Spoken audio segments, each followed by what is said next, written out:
Good morning respected students. बेटा आज हमारा बिजनेस स्टडीज में अपॉर्चुनिटी कॉस्ट का टॉपिक आने लगा है, सो कंसंट्रेट योरसेल्फ। स्टार्ट करने लगे हैं। Because we have limited resources and unlimited wants, some of our wants have to be unsatisfied. क्योंकि बेटे हर इंसान के पास, हर कंट्री के पास, हर फर्म्स के पास जो रिसोर्सेज होते हैं वो बहुत लिमिटेड होते हैं, जबकि हमारी वांट्स अनलिमिटेड होती हैं। So because of this most of the wants remain unsatisfied.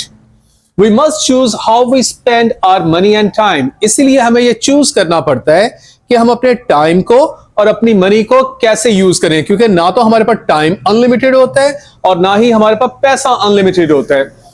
If you have the choice of, say, going to cinema or going bowling, by deciding to go to the cinema, you have had to give up the chance to go to bowling. जैसे at a time हमारे पास कहीं पे जाने का दिल कर रहा हो कि हमने सिनेमा में मूवी देखना है या हमने बॉलिंग जाके करनी है। वो बड़े बड़े बॉल होते हैं ना, इस तरह से आपको बॉलिंग करनी पड़ती है, तो आपने क्लब में जाके बॉलिंग करनी है या सिनेमा देखना है। सपोज करें कि अगर आप सिनेमा को चूज कर लेते हैं तो तब आपको बॉलिंग का ऑप्शन जो है वो गिव अप करना पड़ेगा। तो ये उसकी डेफिनेशन आने लगी है अपॉर्चुनिटी कॉस्ट की, तो जरा ध्यान से। The opportunity cost of the cinema is going bowling, और ये यहां पे पर्पल में इसकी डेफिनेशन है। It is the cost of having to go without one thing to get another. This is the definition of opportunity cost. ये आपको याद रखनी पड़ेगी क्योंकि इस टॉपिक में ये बार बार आपको इस डेफिनेशन को पुट अप करना पड़ेगा। It is the cost of having to go without one thing to get an other. अब हम इसको एक एग्जाम्पल के थ्रू समझेंगे तो things will be more clear. Sarah has $1 and would like to buy some sweets. एक सारा के पास $1 का नोट है और वो उसको कुछ स्वीट्स खरीदनी है। A Mars bar cost $0.94 and a Kit Kat bar cost $0.87. तो Kit Kat bar की इतनी प्राइस है और मार्स बार की इतनी प्राइस है। A choice has to made, क्योंकि उसको लास्ट में चॉइस करनी पड़ेगी। हालांकि उसको ये दोनों ही चॉकलेट्स बहुत पसंद है, लेकिन क्योंकि उसके पास सिर्फ $1 का नोट है, जैसे हमारे पास ये इतने ही आमतौर पे लिमिटेड पैसे होते हैं, जबकि ख्वाहिशात तो ढेर सारी होती है ना।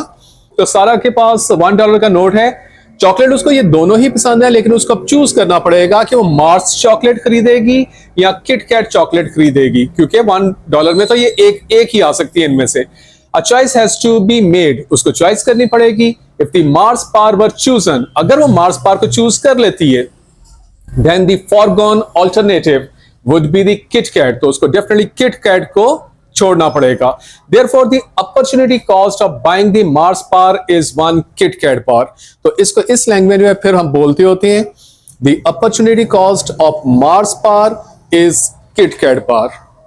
ओके बेटे, बहुत इंपॉर्टेंट आपके लिए यहाँ पे एक नोट आने लगा है जो आमतौर पे बहुत ही बच्चों को ये क्लियर नहीं हो रहा होता, लेकिन इसको ध्यान से रखिएगा क्योंकि पेपर में बहुत इंपॉर्टेंट है। The opportunity cost of an item is not given in terms of the money. ये याद रखिएगा कि अपॉर्चुनिटी कॉस्ट जब भी आपने पेपर में बात करनी है या किसी से भी आपने बात करनी है तो आपने इन टर्म्स ऑफ मनी नहीं बोलना, ये in terms of the commodities होता है। तो ये देखें, but in the terms of the goods and service आपने बोलना होता है। That had to be given up in order to obtain the chosen item. ये देखें, अब आपको जरा और क्लियर होगा। In the above example the opportunity cost is the KitKat bar, not 0.87। ये देखें, किट कैट बार के पैसे इतने हैं, तो आपने पैसों का नाम नहीं लेना, आपने गुड या सर्विस का नाम लेना होता है। तो we also say that the real cost of buying the Mars bar is the Kit Kat bar. तो आपने इस तरह से बोलना है, यानी आपने गुड्स या सर्विसेज को बोलना होता है। The opportunity cost of Mars bar is Kit Kat bar. आपने उनके पैसों को नहीं कहना कि $0.94 is the opportunity cost of $0.87। Money की सूरत में आपने कभी नहीं बोलना। जी बेटे, एक आपके लिए यहाँ पे क्वेश्चन आने लगा है, तो जरा ध्यान से इस क्वेश्चन को देखिएगा कि give 2 examples of opportunity cost that would affect groups other than the consumers. अभी आपने ऊपर एक कंज्यूमर की एग्जांपल पढ़ी है। जब आपको पेपर में एक कंज्यूमर की एग्जांपल कही जाएगी तो आप वो सारा टाइप की कोई एग्जांपल दे सकते हैं। सारा is one person that is called a consumer, एक कंज्यूमर। लेकिन अब वो आपसे क्वेश्चन पूछ रहा है ग्रुप्स की सूरत का, यानी कोई फर्म की एग्जांपल दें, क्योंकि फर्म में बहुत सारे लोग होते हैं इसलिए वो ग्रुप हो जाता है। जैसे किसी मुल्क की एग्जांपल दें, किसी शहर की एग्जांपल दें, इस तरह से, यानी आपने किसी ग्रुप की एग्जांपल अब देनी है। तो क्वेश्चन है give 2 examples of opportunity cost that would affect groups rather than consumers. तो ग्रुप्स की एग्जांपल आने लगी है। ये देखें, गवर्नमेंट एक्सपीरियंस। अब ये देखें, गवर्नमेंट एक ग्रुप होता है ना, गवर्नमेंट कभी भी वन मैन शो नहीं होता। Government group of the persons, actually वो गवर्नमेंट बनाई होती है उन्होंने। तो government experience opportunity cost when they spend money on projects, for example giving up building a new motorway in order to pay for the purchase of the new army tanks. अब देखें ना, किसी भी गवर्नमेंट के पास, किसी भी मुल्क की गवर्नमेंट के पास अनलिमिटेड पैसा तो नहीं होता, चाहे वो अमेरिकन इकोनॉमी ही क्यों ना हो, जो कि इस वक्त दुनिया की सुपर पावर है। तो बेटे उसके पास भी तो लिमिटेड रिसोर्सेज ही है ना, वो ऐसे तो नहीं कर सकता कि दुनिया को परचेज कर ले। हाँ, ये हम जरूर कह सकते हैं कि as compared to Asian countries, as compared to Arab countries, उनके पास ज्यादा पैसा है, लेकिन इतना पैसा नहीं है कि वो कहे कि मैं पूरी दुनिया को परचेज कर लूं। तो ओके, अब हम गवर्नमेंट की एग्जांपल लेने लगे हैं कि अगर सपोज करें कि वो न्यू मोटरवे बनाना चाहते हैं, if they want to build a new motorway, then the opportunity cost may be army tanks. हो सकता है उनको आर्मी टैंक्स को वक्ती तौर पे गिव अप करना पड़ जाए क्योंकि पैसे खत्म हो जाएंगे। इसी तरह से एक और एग्जांपल देखें कि बिजनेस, यानी अब हम किसी बिजनेस की एग्जांपल करने लगे हैं। बिजनेस एक्सपीरियंस अपॉर्चुनिटी कॉस्ट, क्योंकि बिजनेस के पास भी लिमिटेड पैसा होता है। एग्जांपल हम करने लगे हैं when deciding to purchase a new machine. हो सकता है वो कोई नई मशीन खरीदना चाहते हो और उसके ऊपर जब उन्होंने पैसे खर्च किए हो तो उनके बाद बजट उनका टाइट हो गया हो। तो rather than replacing a delivery truck, तो डिलीवरी ट्रक भी वो परचेज करना चाहते थे, लेकिन मशीनरी परचेज करके डिलीवरी ट्रक को फिर उनको गिव अप करना पड़ेगा, वो नेक्स्ट टाइम के लिए उनको फिर रखना पड़ेगा। तो इस सूरत में जो है the opportunity cost of purchasing machinery is delivery truck. तो आपने वो गुड या सर्विस की सूरत में अपॉर्चुनिटी कॉस्ट को बोलना है।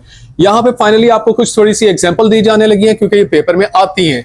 कभी वो इंडिविजुअल के लिहाज से एग्जांपल्स आपसे मांग लेता है, कभी स्कूल के लिहाज से मांग लेता है, कभी कंट्री के लिहाज से मांग लेता है, कभी ग्रुप्स के लिहाज से मांग लेता है। अभी आपने कुछ ऊपर एग्जांपल पढ़ भी ली है।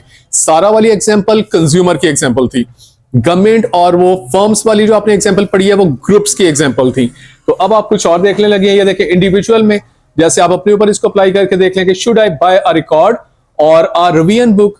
तो आपके पास लिमिटेड पैसे होते हैं, तो या तो आप बुक परचेज कर लोगे या फिर एक रिकॉर्ड परचेज कर लोगे, आमतौर पर जिसको मतलब कोई म्यूजिक वगैरह आप सुनना चाह रहे हो।